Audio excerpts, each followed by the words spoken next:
It's another edition of Time About the Movies, and today we're taking a look at the movie of May 4th, 2001. And let me just say, after the last couple of weeks where we've had one bad movie after another, it is nice to know that we do have a weekend where there is a movie that is at least somewhat tolerable. I'm not going to say it's a great movie per se, but it is at least a movie that I can say that there is some redeemable qualities to it, even if the redeemable qualities to it are not always the greatest thing about the movie, but let's talk about said movie. The movie that's going to kick off the 2001 summer movie season, and that is, of course, The Mummy Returns. Is coming. 5 days. Prepare to live the adventure. Oh my God.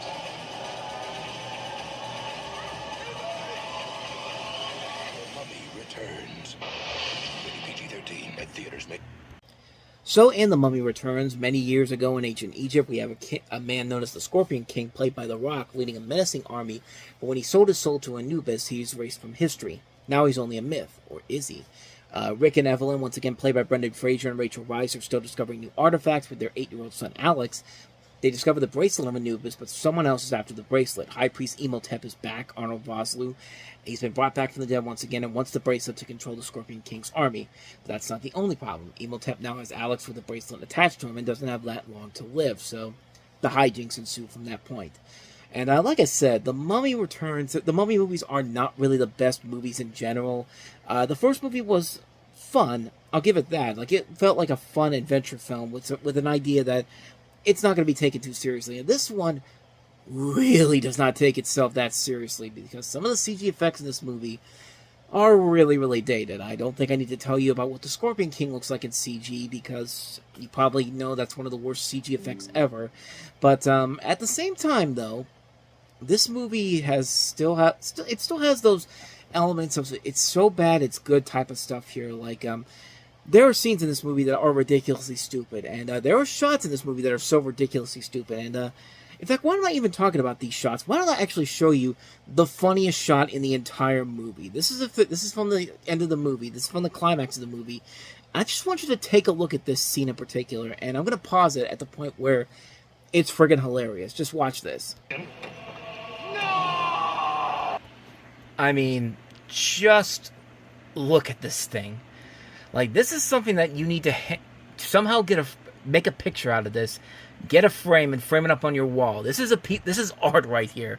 I mean, you have Brendan Fraser finding a CG rock with Arnold Vosloo giving this over-the-top reaction that looks like he's screaming at the top of his lungs, like, no! Like he's doing, like, because he is screaming at the top of his lungs in the scene. But my God, this scene is just, it's beautifully bad. Like, this is something that, like I said, you hang it in a museum and you hang it as a piece of art, because that's exactly what this thing is right here.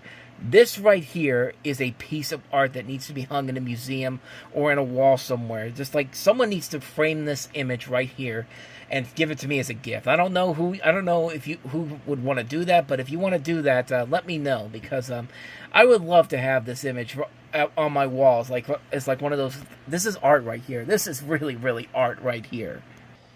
But with that said, though, there are moments where the CG still looks pretty cool. Like, you can tell Dwayne Johnson has a little bit of that early charisma that would later take up most of his career in film down the road with his performance. I mean, he doesn't really say a whole lot in this movie, but he leaves that for the Scorpion King. But you can just tell he's got screen presence there. It's definitely there in this movie, even though he doesn't really say a whole lot. It doesn't really it's not really given a whole lot to do until later on down the road here. But as far as the movie itself goes, it's fine for what it is. It's not as good as the first Mummy movie, but it certainly is much better than anything that comes after this movie, because you get Tomb of the Dragon Emperor, which is a really, really bad sequel, and then you have the Tom Cruise movie, which is a really, really bad movie, period.